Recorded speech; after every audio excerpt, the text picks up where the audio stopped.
اس کی ترغیب دلائی ہے اور اس کی طرف ہماری رہنمائی فرمائی ہے. اور حضور پاک علیہ الصلاۃ والسلام کے فرامین کا خلاصہ یہ ہے کہ حضور نے فرمایا کہ تم حج اور عمرے کو پے در پے کیا کرو، یعنی ایک کے بعد ایک حج یا ایک کے بعد ایک عمرہ تم کیا کرو.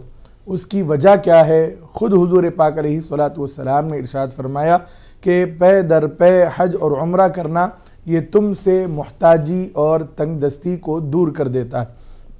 ہم یہ سمجھتے ہیں کہ ہم عمرہ کریں گے یا حج کریں گے، بار بار کریں گے تو پیسہ خرچ ہوگا اور ہمارے مالیے پر، ہماری دولت پر برڈن پڑے گا، بوجھ پڑے گا، ہم زیادہ نہیں جا سکتے.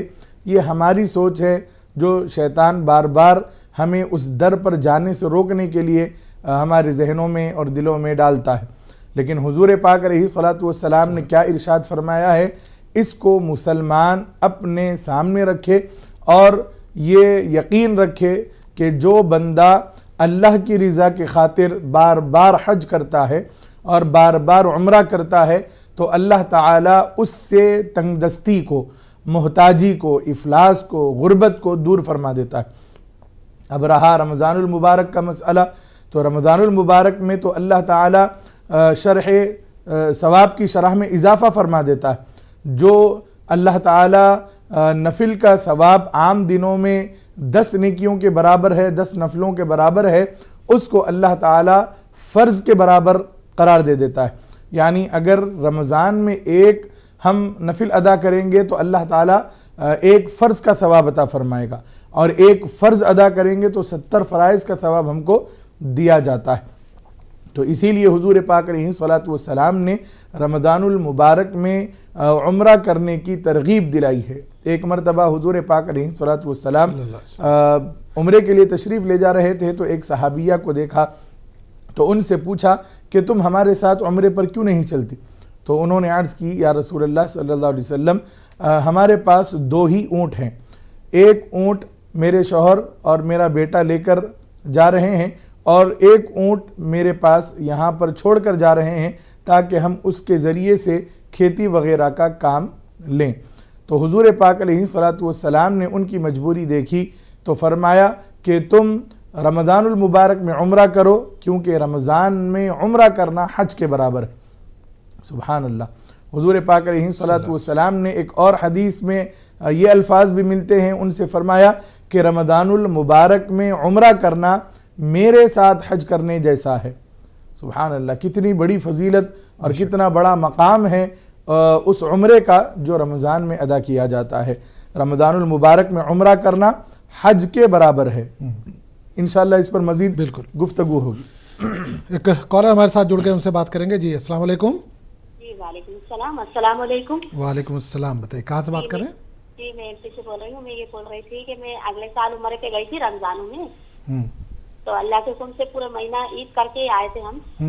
اب ہماری صرف نیت ہو رہی ہے، بس آپ دعا کرا دیجیے اور ہماری نیت اللہ قبول کر لے، ہمارے کو اللہ بلا لے عمرے سے. میرے بہت تڑپ ہو رہی ہے عمرے پہ جانے کے لیے. تو ایک بار جا کے آ گئی ہے نا عمرہ؟ یہ اگلے سال گئی تھی میں، میرا پھر ہو رہا ہے، میری پھر نیت ہو رہی ہے. پھر سے جانے کی نیت ہے؟ جی ہاں. اللہ پاک قبول کر لے، بلا لے مجھے اللہ پاک. حج کر لیا آپ نے؟ نہیں ابھی. جی حج بھی کر لیا، حج بھی کر لیا، عمرہ بھی کر لیا، مگر اب سے میری تڑپ ہو رہی ہے. چلیے ٹھیک ہے، بالکل بالکل انشاءاللہ. بالکل بالکل انشاءاللہ. بہت بہت شکریہ آپ نے کال کیا. ایک اور کالر ہمارے ساتھ جڑے ہیں، ان سے بھی بات کریں گے. جی السلام علیکم. السلام علیکم. جی السلام علیکم. وعلیکم السلام. جی کہاں سے بات کر رہے ہیں؟ ٹولی چوکی سے بات کر رہے ہیں. ٹولی چوکی. جی بتائیے کیا سوال ہے، کیا جاننا چاہتے ہیں؟ جی یہ لیڈیز جو ہے جب احرام پہنتے نا تو نقاب فیس پیس لگانا ضروری ہے؟ نوز پیس کے لیے؟ جی ہاں نوز پیس لگانا ضروری ہے یا نہیں؟ لیکن خواتین کو احرام تو نہیں ہے. بہرحال پوچھیں گے مفتی صاحب سے اس کے لیے جو بھی اس کا تفصیلی جواب ہوگا. بہت بہت شکریہ. ہاں بتائیے. اب احرام کی حالت میں جو ہے عطر لگانا نہیں ہے، تو اب کعبہ شریف کے پاس جب ہم جاتے تو پورا پرفیوم سے فل رہتا وہ، اور حجر اسود میں بھی پرفیوم رہتا عطر لگا ہوا، تو وہ چاہیے تو اپنے ہاتھ میں بھی خوشبو آ جاتی نا وہ. تو ٹھیک ہے, سمجھ میں آ گیا سوال. بالکل بالکل, بہت بہت شکریہ آپ نے کال کیا. تو مفتی صاحب پہلے ایک کالر جو تھے, بہن نے کال کیا تھا کہ عمرہ آلریڈی کر چکی ہیں, وہ حج بھی کر چکی ہیں, اور دعا کریے کہ پھر سے وہ موقع ملے. تو کیا کچھ دعا مانگے کہ پھر سرکار کے دربار میں حاضری کا موقع ملے؟ بسم اللہ الرحمن الرحیم. محترم ناظرین و سامعین, جن کو اللہ تعالیٰ نے اپنا گھر اور اپنے حبیب کا در بتا دیا ہے, یہ ان کے لیے بہت بڑی خوش نصیبی کی بات ہے. اور ہم یہاں پر ہمارے ناظرین اور سامعین کو یہ بات بتا دینا چاہتے ہیں کہ جتنی بھی فضیلتیں عمرے کی اور حج کی احادیث میں اور قرآن میں وارد ہوئی ہیں, ان کا دار و مدار ہماری نیت پر ہے, اخلاص پر ہے.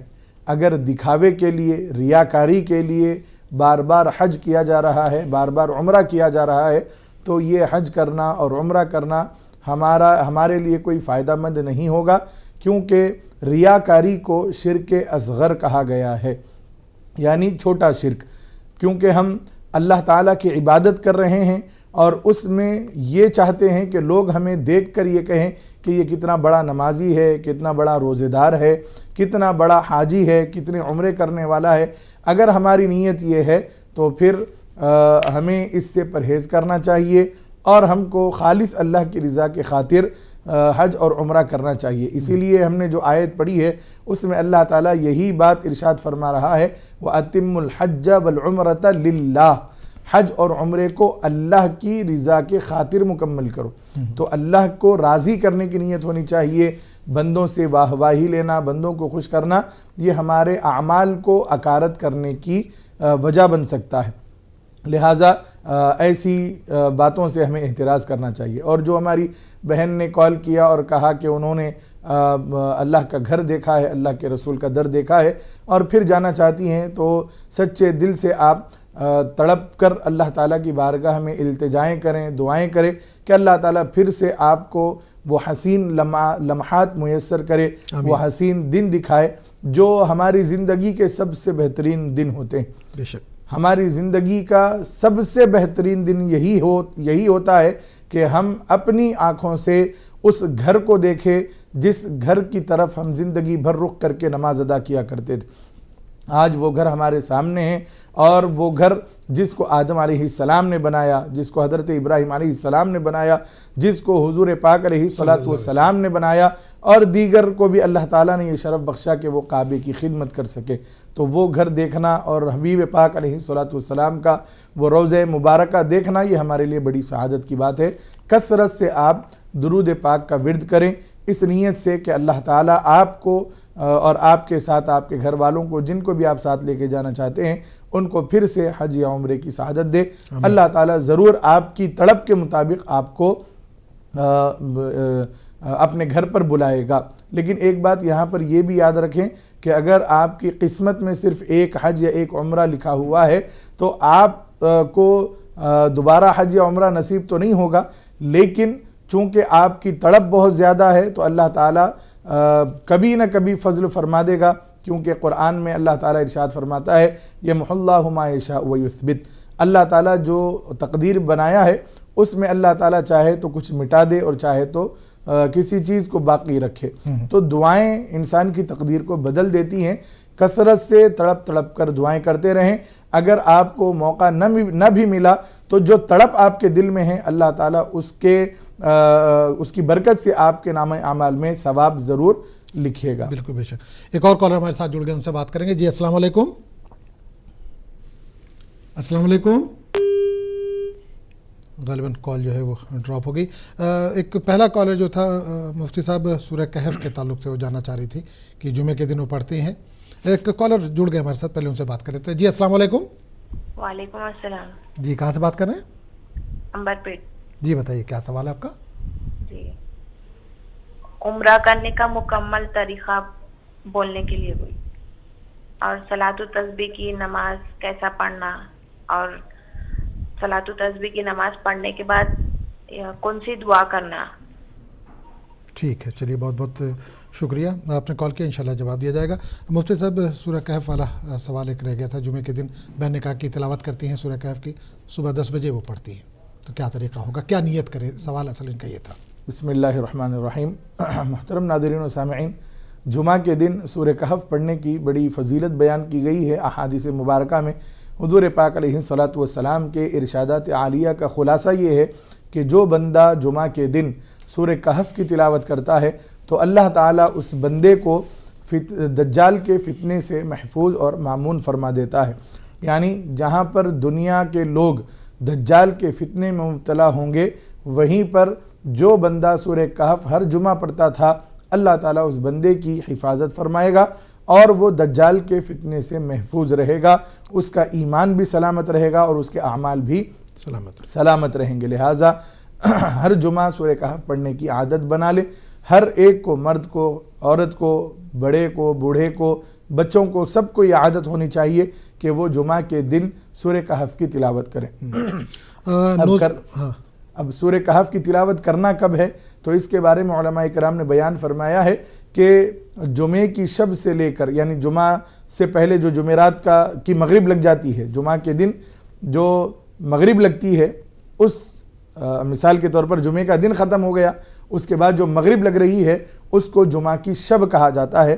تو اس وقت سے لے کر پھر جو مغرب ہوگی، یعنی جمعہ کا دن گزر جائے گا اور مغرب لگے گی، جس کو ہفتے کی شب کہا جائے گا، تو یہ مکمل 24 گھنٹوں میں آپ کبھی بھی سورہ کہف کی تلاوت کر سکتے ہیں۔ ایک کال تھا بہن کا نوسپیس کے تعلق سے اور احرام کے تعلق سے کہ خواتین کے لیے، پہلے تو یہ بتا دیے کہ خواتین کے لیے احرام کیا ہے اور کیا وہ نوسپیس وغیرہ لگا سکتی ہیں؟ بسم اللہ الرحمن الرحیم۔ محترم ناظرین و سامعین، جس طرح مردوں کے لیے 2 چادریں احرام ہیں، تصور یہ کیا جاتا ہے کہ عورتوں کے لیے بھی ایسا ہی، جو وہ برقع پہنتی ہیں اور جو وہ سفید اوڑھنی اوڑھتی ہیں، یہ ان کا احرام ہوگا، لیکن ایسا نہیں ہے۔ چاہے مرد ہوں یا چاہے عورتیں ہوں، احرام کا مطلب یہ ہوتا ہے کہ آدمی جب اللہ کے لیے حج اور عمرہ کرتا ہے تو وہ جو نیت کرتا ہے کہ وہ حج کر رہا ہے یا عمرہ کر رہا ہے تو وہ احرام کی حالت میں آ جاتا ہے۔ اب یہ جو 2 چادریں مرد پہنتے ہیں تو وہ اس کے لیے سنت ابراہیمی ہے کہ حضرت ابراہیم علیہ السلام کا یہ لباس ہے، اسی کو زیب تن کرنا چاہیے۔ اور مردوں کے لیے یہ بات ضروری ہے کہ وہ بغیر سلے ہوئے 2 چادریں اپنے تن پر ڈال لیں، ایک اوپر سے اور ایک تہبند کے طور پر نیچے سے۔ لیکن عورتوں کے لیے احرام صرف اور صرف ان کا لباس ہے، وہ جو لباس پہنیں گی وہی ان کا احرام کہلائے گا۔ احرام اصل میں آپ کی نیت ہے، جس کی وجہ سے جو چیزیں آپ کے لیے حلال تھیں وہ کچھ دنوں کے لیے یا کچھ گھنٹوں کے لیے آپ پر حرام ہو جاتی ہے، جیسے خوشبو لگانا وغیرہ۔ تو یہ ساری چیزیں آپ کے لیے جب حرام ہو جا رہی ہے تو اسی نیت کی وجہ سے اس کو احرام کہا جاتا ہے۔ یہ جو 2 چادریں پہنی جاتی ہیں، یہ مردوں کے لیے حضرت سیدنا ابراہیم علیہ السلام کا طریقہ ہے کہ وہ 2 چادریں پہن کر آپ نے طواف کیا تھا، لہٰذا ان کو بھی 2 چادریں پہننی لازم ہے۔ لیکن عورتوں کے لیے کوئی مخصوص لباس نہیں ہے، ان کے لیے وہی کپڑے جو انہوں نے پہنے ہیں اسی کو احرام تصور کیا جائے۔ اچھا، کوئی خواتین ہے اگر عام حالت میں نوز پیس لگاتی ہے، جیسے پورا چہرہ کور کرتی ہے، لیکن جس وقت وہ طواف کر رہی ہوں یا حج کے جو ارکان ادا کر رہی ہوں یا عمرے کے ادا کر رہی ہوں، تو کیا چہرہ کھلا رکھنا لازمی ہے؟ محترم ناظرین و سامعین، مرد ہو یا عورت ہو، ہر ایک کو اپنا چہرہ کھلا رکھنا یہ ضروری ہے۔ اگر کوئی اپنے چہرے کو ڈھانک لیتا ہے اور طویل مدت تک وہ چہرہ اس کا ڈھکا ہوا ہے تو پھر اس کے چہرہ ڈھکنے کی وجہ سے، چہرہ ڈھکنے کا مطلب ہے کہ کپڑا اب اس کے منہ پر لگا ہوا ہو۔ ہاں، اگر آپ نے سامنے کوئی کتاب رکھ لی ہے، عورتیں، تاکہ کوئی غیر محرم آپ کو نظر نہ پڑے، یا آپ نے کوئی پنکھا اپنے سامنے رکھ لیا ہے، یا کوئی کیپ آپ نے ایسی پہنی ہے کہ جس کا پردہ سامنے آ رہا ہے لیکن وہ فیس کو ٹچ نہیں ہو رہا ہے، تو یہ چیزیں آپ کے لیے جائز ہے۔ لیکن چہرے کو اور فیس کو نقاب سے یا کسی چادر سے یا نوز پیس سے مکمل کور کر لینا یہ آپ کے لیے مناسب نہیں ہے، بلکہ اس سے آپ پر دم لازم آتا ہے۔ لہٰذا اس بات کا ضرور خیال رکھیں کہ احرام کی حالت میں دوران طواف آپ کو اپنا چہرہ کھلا رکھنا ہے، چاہے مرد ہوں چاہے عورتیں ہوں۔ وہاں پر انسان کی آزمائش ہو رہی ہے کہ دنیا کے ہر ملک کا انسان وہاں پر آتا ہے، مرد بھی آتے ہیں اور عورتیں بھی آتے ہیں، وہاں پر سب کو اپنا چہرہ کھلا رکھنا ہے۔ اللہ تعالیٰ یہاں پر بندوں کی آزمائش کر رہا ہے کہ بندہ جو میرے گھر آیا ہے اس کی توجہ میری طرف ہے یا پھر دنیا کے لوگوں کی طرف ہے اور غیر محرم عورتوں کی طرف ہے، یا عورتوں کی نگاہیں مردوں کی طرف مائل ہو رہی ہیں۔ یہاں پر سخت آزمائش ہوتی ہے، لہٰذا ہم کو چاہیے کہ ہم اس بات کو اچھی طریقے سے اپنے ذہن و دل میں بٹھا لیں کہ یہاں پر ہم صرف اور صرف اللہ کی عبادت کے لیے آئے ہیں اور ہمیں صرف اللہ کی رحمتوں کی تجلیات کو دیکھنا ہے۔ لہٰذا مرد ہوں یا عورتیں ہوں وہ اپنے چہرے کو نہیں ڈھانک سکتے۔ اگر چہرے پر فیس پیس وغیرہ اگر لگا لیا ہے تو پھر ان کے اوپر دم لازم آئے گا۔ اس بات کا اچھی طریقے سے خیال رکھیں۔ جیسے ہی آپ نے نیت کر لی عمرے کی، اس وقت سے آپ کو اپنا چہرہ نہیں چھپانا ہے۔ ہمارے پاس عموماً یہ دیکھا جاتا ہے کہ جو عورتیں حج یا عمرے کا ارادہ کرتی ہیں تو وہ نیت بھی نہ کرے تو گھر سے ہی وہ اپنے چہرے کو کھلا رکھتی ہیں۔ یہ سخت گناہ کی بات ہے، یہ اچھی طریقے سے ذہن میں رکھیں۔ آپ کو چہرہ اسی وقت کھولنا ہے جب آپ نے نیت مکمل کر لی ہو۔ جیسے ہی آپ نے نیت کر لی ہے، لبیک وغیرہ پڑھ لیا ہے، اب آپ احرام میں آ گئے ہیں تو اب آپ کو چہرہ کھلا رکھنا ہے۔ اس سے پہلے آپ نے نیت نہیں کی، ایئرپورٹ جا رہے ہیں، ایئرپورٹ پر ٹھہرے ہوئے ہیں، فلائٹ میں بیٹھے ہوئے ہیں، ابھی نیت نہیں کی آپ نے، تو اس وقت بھی چہرہ ڈھانکے رکھنا آپ پر فرض ہے۔ پردہ جو آپ کو کہا گیا ہے وہ حج یا عمرے کے سفر پر جاتے وقت جس وقت نیت کریں گے اس وقت سے شروع ہوگا کہ اس وقت آپ کو چہرہ نہیں چھپانا، اس سے پہلے آپ کو مکمل پردہ لازم ہے۔ ہم دیکھتے ہیں عموماً کہ گھر سے عورتیں ایسے ہی نکل جاتی ہیں، برقع پہن لیے، سفید اوڑھنی اوڑھ لیے اور چہرہ وہ نہیں چھپاتی ہیں جبکہ انہوں نے نیت ابھی نہیں کی ہے، لبیک انہوں نے نہیں پڑھا ہے۔ اس کا ضرور خیال رکھیں۔ چلیے ایک اور کالر ہمارے ساتھ جڑ گئے، ان سے بات کریں گے۔ جی السلام علیکم۔ وعلیکم السلام ورحمۃ اللہ وبرکاتہ۔ السلام علیکم۔ وعلیکم السلام ورحمۃ اللہ وبرکاتہ۔ جی آپ لوگ خیریت سے؟ بالکل الحمدللہ خیریت سے ہیں ہم لوگ۔ جی مفتی صاحب ٹھیک ہے نا؟ بالکل مفتی صاحب سن رہے ہیں اللہ آپ اس کے رسول کا فضل۔ جی مفتی صاحب سے میرے 3 سوال ہیں۔ جی مفتی صاحب پہلا سوال یہ ہے کہ نماز جو پڑھتی ہوں تو اگر زمین پہ نماز نہیں پڑھتی ہوں جگہ کی وجہ سے، تو جیسے بیڈ پہ پڑھ لیتی ہوں نماز بستر سائڈ کر کے، تو اس میں کوئی کراہت تو نہیں ہے نماز میں؟ اور دوسرا سوال نہیں، کس پہ کرسی وغیرہ بیٹھ کے پڑھ رہی ہیں؟ نہیں جیسے بیڈ پہ پڑھ لیتی ہوں بستر پہ جگہ کا تنگی، جی جگہ کا تنگی کی وجہ سے بیڈ پہ ہی نماز پڑھ لیتی ہوں، تو مفتی صاحب سے کہیے کہ نماز میں کوئی کراہت تو نہیں ہے؟ ٹھیک ہے جی سمجھ گئے میری سوال؟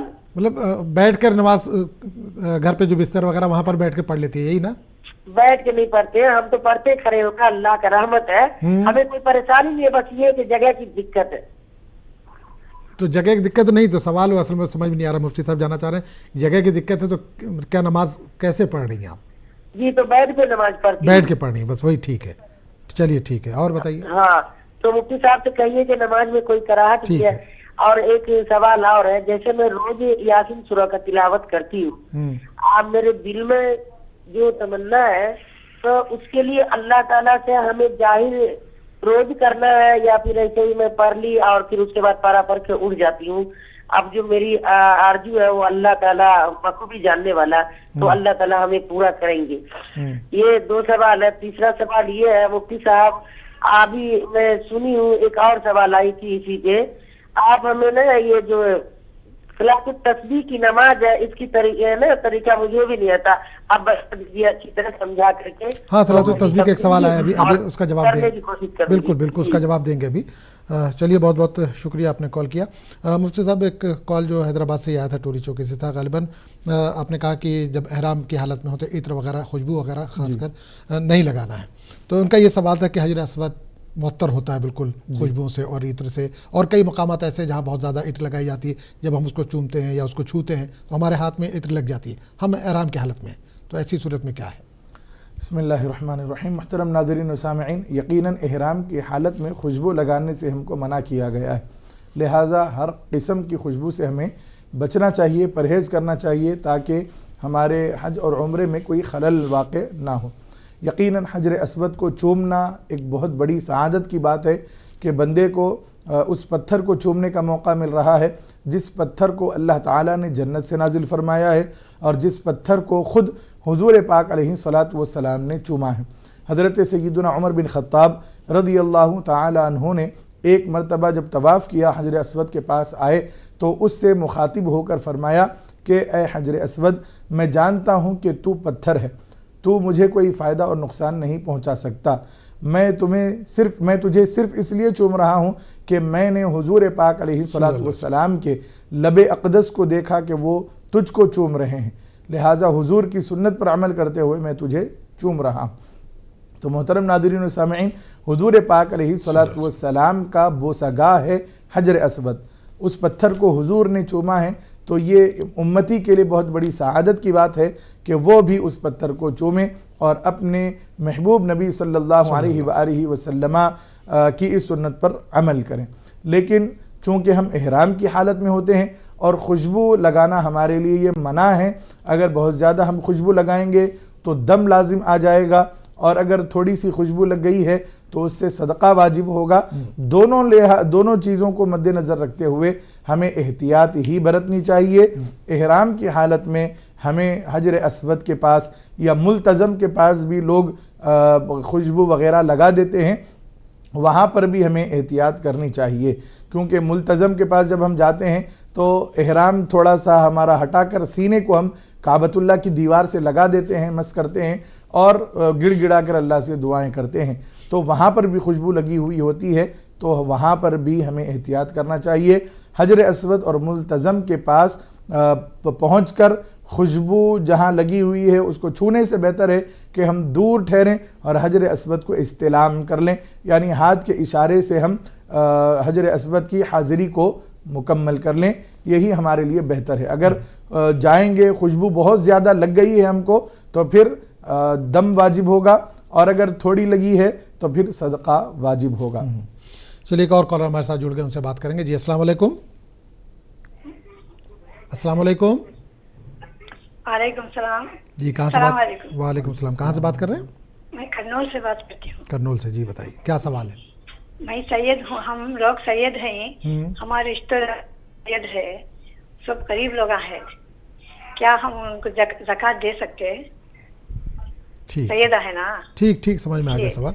آپ کے رشتے دار بھی جو سید ہیں ان کو زکوٰۃ دے سکتے ہیں کہ نہیں، یہ جاننا چاہ رہی ہیں؟ غریب ہے، ٹھیک ہے۔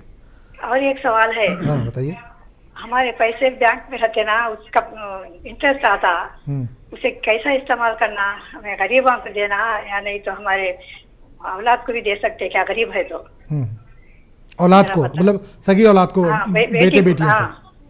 ٹھیک ہے، السلام علیکم۔ چلیے وعلیکم السلام۔ ایک اور کالر ہمارے ساتھ جڑے ہیں، ان سے بھی بات کریں گے۔ جی السلام علیکم۔ السلام علیکم۔ جی السلام علیکم۔ غالباً کال جو ہے وہ ڈراپ ہو گیا۔ بہرحال امبر پیٹ سے ایک بہن نے جو کال کیا تھا صلاۃ التسبیح کے لیے، انہوں نے فون کیا تھا، اور صلاۃ التسبیح کے لیے ایک دوسری بہن نے بھی سوال کیا تھا، تو کیا نیت کریں، کس طرح سے پڑھیں، اس کا طریقہ تھوڑا سا بتا دیجیے۔ بسم اللہ الرحمن الرحیم۔ محترم ناظرین و سامعین، صلاۃ التسبیح یہ ایک نفل نماز ہے، 4 رکعت والی نماز ہے، اس میں ہمیں تسبیح پڑھنی ہے۔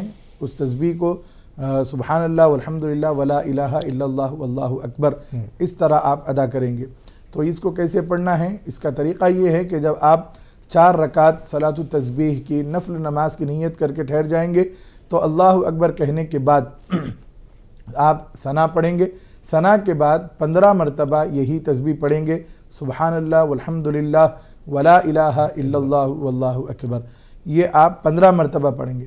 پھر تعوذ تسمیہ یعنی اعوذ باللہ بسم اللہ پڑھنے کے بعد آپ سورہ فاتحہ اور ضم سورہ کی تلاوت کریں گے، اور رکوع میں جانے سے پہلے 10 مرتبہ آپ تسبیح پڑھیں گے۔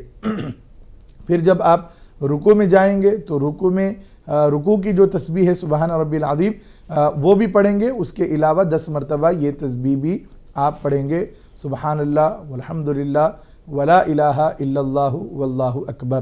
پھر آپ رکوع سے سمع اللہ لمن حمدہ جب کہہ کر اٹھیں گے تو ٹھہر کر بھی 10 مرتبہ آپ یہی پڑھیں گے، سمع اللہ لمن حمدہ ربنا لک الحمد کے بعد 10 مرتبہ پھر آپ یہ تسبیح ادا کریں گے۔ پھر اس کے بعد آپ سجدے میں جائیں گے تو سجدے کی تسبیح کے بعد آپ یہی تسبیح 10 مرتبہ ادا کریں گے. پھر اللہ اکبر کہہ کر جب آپ بیٹھیں گے، پہلا سجدہ کر کے اٹھنے کے بعد جب بیٹھیں گے تو وہاں پر بھی 10 مرتبہ آپ یہ تسبیح پڑھیں گے. پھر دوسرا سجدہ کریں گے اللہ اکبر، سجدے کی تسبیح پڑھنے کے بعد پھر 10 مرتبہ یہی تسبیح آپ دہرائیں گے. پھر اس کے بعد اللہ اکبر کہہ کر آپ ٹھہر جائیں گے. تو اس طرح ایک رکعت میں آپ کو 75 مرتبہ تسبیح ادا کرنی ہے، تسبیح پڑھنی ہے. اس طرح پھر آپ دوسری، تیسری اور چوتھی رکعت کو بھی مکمل کر لیں گے. یہ آپ آسانی کے ساتھ پڑھ سکتے ہیں. یہ بہت ہی پیاری نماز ہے، بہت ہی اعلیٰ نماز ہے. اس کو کم از کم زندگی میں ایک مرتبہ تو ہمیں پڑھنا چاہیے. چلیے ایک اور کالر ہمارے ساتھ جڑ کے ان سے بات کریں گے. جی السلام علیکم. وعلیکم سر. کہاں سے بات کر رہے ہیں؟ سر کرناٹک سے سلیمہ بانو. سر سورہ کہف کا بولے میں سر کرنٹ گیا تھا سر یہاں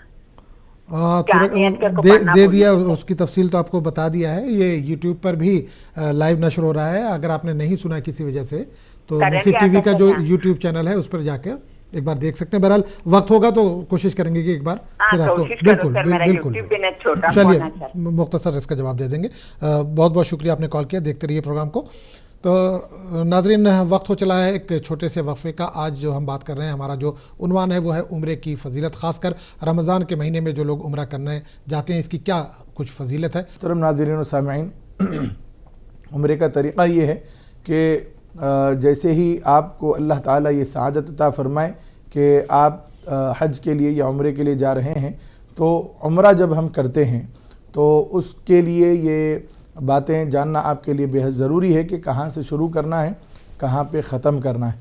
آپ گھر میں جب غسل کریں گے، چاہے مرد ہو چاہے عورتیں ہوں، غسل کرنے کے بعد وہ لوگ 2 رکعت نماز ادا کریں گے. اس نماز میں آپ پہلی رکعت میں قل یا ایھا الکافرون اور دوسری رکعت میں قل ھو اللہ احد پڑھیں، یہ زیادہ بہتر ہے. اور اگر یہ یاد نہ ہو، کوئی بھی سورہ آپ پڑھنا چاہتے ہوں یا جو سورہ آپ کو یاد ہے آپ پڑھ سکتے ہیں. 2 رکعت نفل نماز ادا کریں گے. مرد حضرات ٹوپی پہن کر نماز ادا کریں گے اور عورتیں مکمل پردے میں نماز ادا کریں گی. یعنی جس طرح گھر میں عام طور پر اوڑھنی وغیرہ باندھ کر وہ نماز ادا کرتے ہیں، ایسے ہی وہ نماز ادا کریں گے. یہاں پر غلط فہمی ہمارے پاس یہ پالی گئی ہے کہ جب ہم غسل کر لیتے ہیں اور احرام کی چادریں پہن لیتے ہیں تو اب ٹوپی نہیں پہننا چاہیے.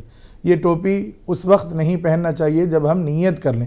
ابھی ہم نے نیت نہیں کی ہے، ابھی تو ہمیں نماز ادا کرنی ہے. تو ہم نماز ادا کریں گے 2 رکعت نفل نماز. اس کے بعد ہم دعا وغیرہ کریں گے اور ٹوپی جب نیت کریں گے تو ٹوپی ہمارے سر سے ہٹا دیں گے. یاد رکھیں فلائٹ میں بیٹھ کے فلائٹ اڑ جانے تک بھی آپ نے کوئی نیت نہیں کی ہے تو اس وقت تک بھی آپ ٹوپی پہن سکتے ہیں. عورتیں فیس پیس لگا سکتی ہیں. جیسے ہی نیت کر لیے ٹوپی بھی اتر جائے گی اور فیس پیس بھی اتر جائے گا. اس بات کا ضرور خیال رکھیں. اور مرد حضرات کے لیے یہ سنت ہے کہ وہ غسل کر کے آنے کے بعد اپنے احرام پر خوشبو لگائیں، اپنے بدن پر بھی خوشبو لگائیں. یہ حضور پاک علیہ الصلوۃ والسلام کی سنت مبارکہ ہے. یہ جو خوشبو لگانا منع ہے یہ نیت کے بعد کا ہے. اس بات کو اچھی طریقے سے ذہن میں رکھیں. اب نماز ادا کر لیے، اس کے بعد پھر ہم سفر پر روانہ ہوتے ہیں. ایئرپورٹ پہنچ گئے، فلائٹ میں بیٹھ گئے، فلائٹ اڑ گئی. اب یہاں پر ہم چونکہ ہندوستان سے جاتے ہیں تو یلملم ایک مقام ہے جس کو ہمارے لیے میقات کہا گیا ہے. وہاں پر ہمیں نیت کر کے اس کے بعد آگے بڑھنا چاہیے. اب چونکہ ہم فلائٹ میں ہوتے ہیں تو فلائٹ میں یہ انتظام ہوتا ہے. سعودی ایئر لائنز میں تو ہم نے دیکھا ہے کہ یلملم آنے سے پہلے اناؤنسمنٹ ہوتا ہے کہ یلملم آنے والا ہے، جنہوں نے نیت نہیں کی ہے وہ نیت کر لیں.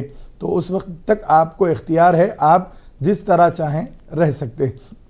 ایک مرتبہ آپ نے نیت کر لی تو پھر احرام کی پابندیاں آپ پر لازم ہو جاتی ہے.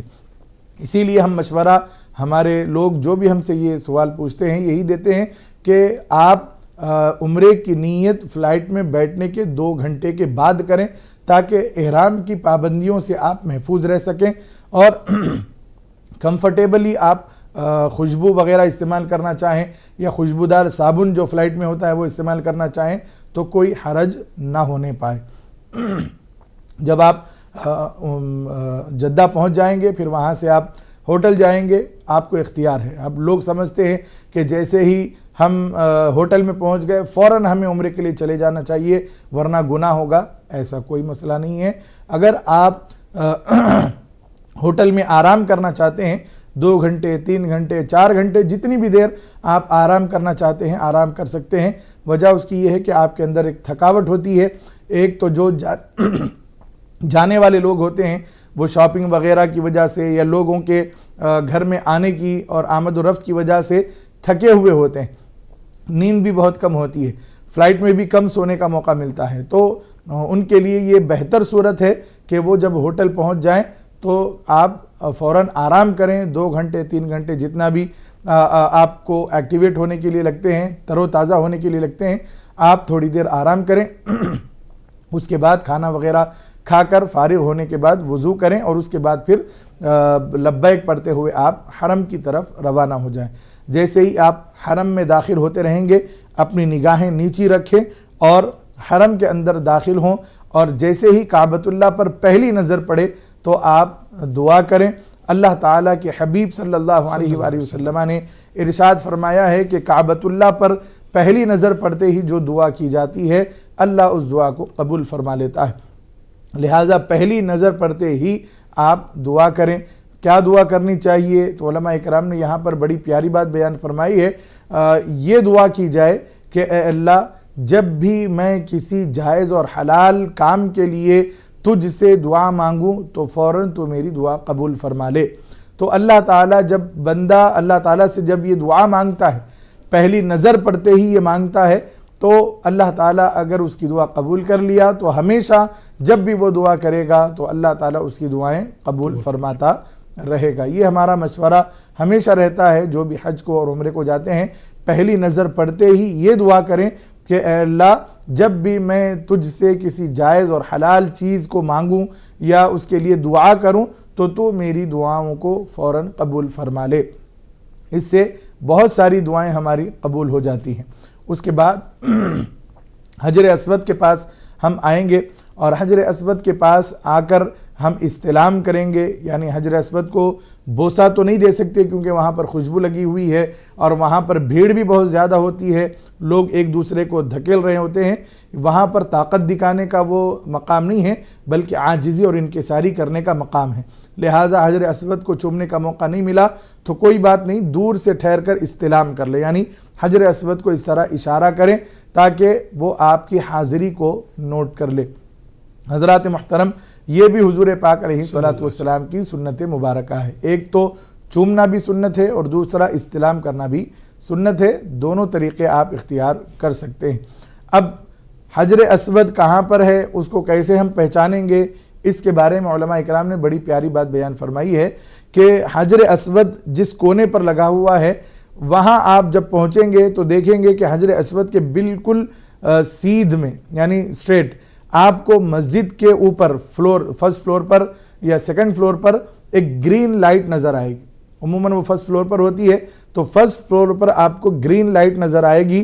وہ اس بات کا انڈیکیشن ہے کہ آپ بالکل حجر اسود کے سامنے. تو گرین لائٹ آپ کے بالکل پیٹھ کے پیچھے ہو تو آپ یہ سمجھ لیں کہ آپ بالکل حجر اسود کے سامنے ہیں. اب یہاں پر استلام کر کے آپ طواف کی نیت کریں کہ اے اللہ میرے لیے میں تیری رضا کے خاطر طواف کرتا ہوں, تو اس کو میرے لیے آسان فرما, اس میں برکتیں عطا فرما, میری جانب سے اس کو قبول فرما. آپ پھر طواف شروع کریں گے. جب آپ حجر اسود کو استلام کر لیں گے تو لیفٹ سائڈ پر آپ کا حجر اسود آ جائے, یعنی تھوڑا سا آپ ہٹیں گے. ہٹنے کے بعد جب حجر اسود آپ کے لیفٹ سائڈ پر آ جائے گا تو آپ بالکل ٹرن ہو جائیں گے اور اب اس طرح آپ طواف شروع کریں گے. تو پہلا چکر ختم ہوگا تو پہلے چکر پر بھی پھر آپ کو استلام کرنا ہے. یعنی حجر اسود کو چومنے کا موقع ملا تو چومنا ہے یا پھر ہاتھ کا اشارہ کرنا ہے آپ کو. یہ پہلا چکر ختم ہوا لیکن یہ دوسرا استلام ہے. اس طرح 7 چکر ہوں گے لیکن استلام 8 مرتبہ ہوگا.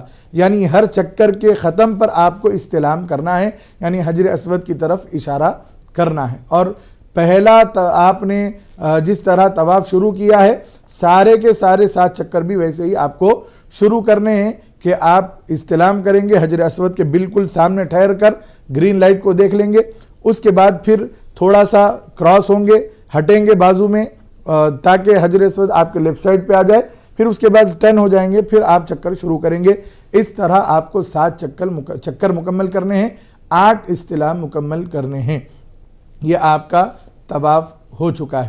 اب اس کے بعد آپ کو 2 رکعت نماز ادا کرنی ہے جو مقام ابراہیم کے پاس آپ نماز ادا کریں گے۔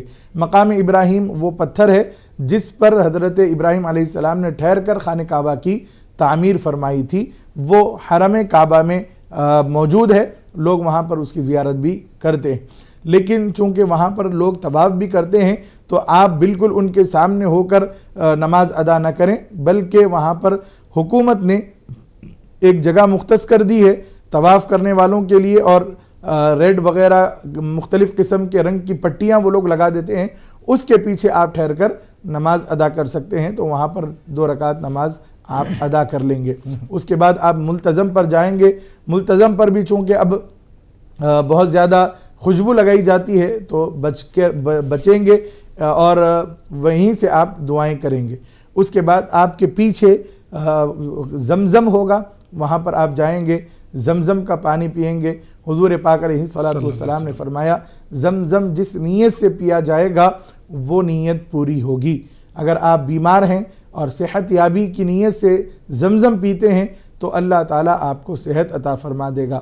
لہٰذا علماء اکرام نے بیان فرمایا ہے کہ خوب پیٹ بھر کر آپ زمزم کو پئیں، کیونکہ یہ غذا کا کام دیتا ہے، اور جب زمزم پیٹ میں جاتا ہے تو ایک انرجی آپ کے اندر آ جاتی ہے۔ 7 چکر کر آپ نے جو کیے ہیں، جو تھکاوٹ ہوتی ہے، الحمدللہ ہم نے بھی یہ تجربہ کیا ہے، ہمیں بھی یہ سعادت حاصل ہوئی ہے کہ جب ہم طواف کر کے تھک گئے اور آ کر ہم نے زمزم پیا تو ساری تھکاوٹ دور ہو گئی۔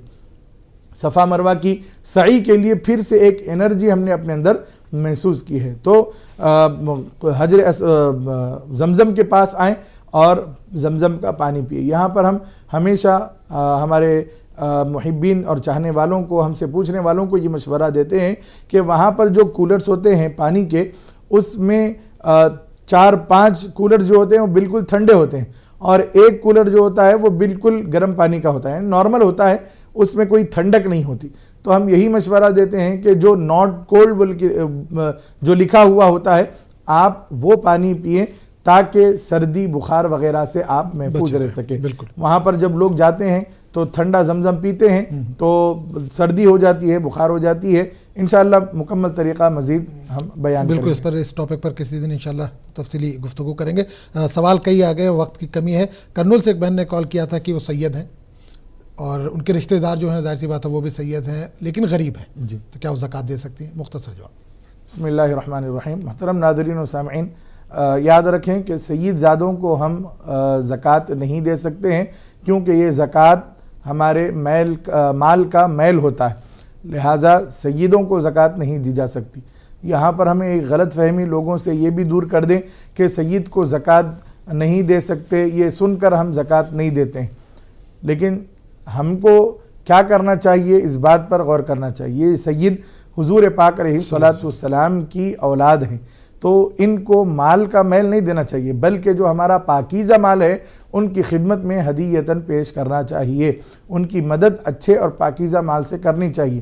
زکوٰۃ آپ نہیں دے سکتے تو جو آپ کے پاس بغیر زکوٰۃ کا پیسہ رکھا ہوا ہے آپ اس میں سے ان کو تحفہ دیں، ان کو ہدیہ پیش کریں، اس طرح ان کی مدد کریں۔ لوگ یہ سوال کرتے ہیں کہ سید کو زکوٰۃ دے سکتے ہیں کیا؟ ہم کہتے ہیں سید کو زکوٰۃ نہیں دے سکتے تو بس ان کی مدد کا خیال ہی دل سے چلا جاتا ہے۔ ایسا نہیں ہونا چاہیے، یہ حضور کی آل ہیں، ان کے ساتھ جتنا زیادہ حسن سلوک ہم کریں گے اتنا زیادہ ہی اللہ تعالی ہم کو اجر و ثواب بھی عطا فرمائے گا، اور ہم حضور پاک علیہ الصلوۃ والسلام کی بارگاہ میں قربت بھی حاصل کر پائیں گے۔ سید زادوں کا بڑا خیال رکھیں، ان کی دل جوئی کریں، ان کی مدد کریں۔ غریب ہیں تو اچھے اور پاکیزہ مال سے ان کی مدد کریں۔ زکوٰۃ تو عام لوگوں کو دیتے ہی دیتے ہیں، ہمیں سید زادوں کو اپنے پاکیزہ مال سے تحفہ اور ہدیہ دینا چاہیے اس نیت سے۔ لہٰذا سید زادوں کو ہم زکوٰۃ نہیں دے سکتے، ان کو دوسرے الگ طریقے سے مدد کر سکتے ہیں۔ ایک سوال ان کا تھا کہ بینک میں پیسے رکھے ہوئے ہیں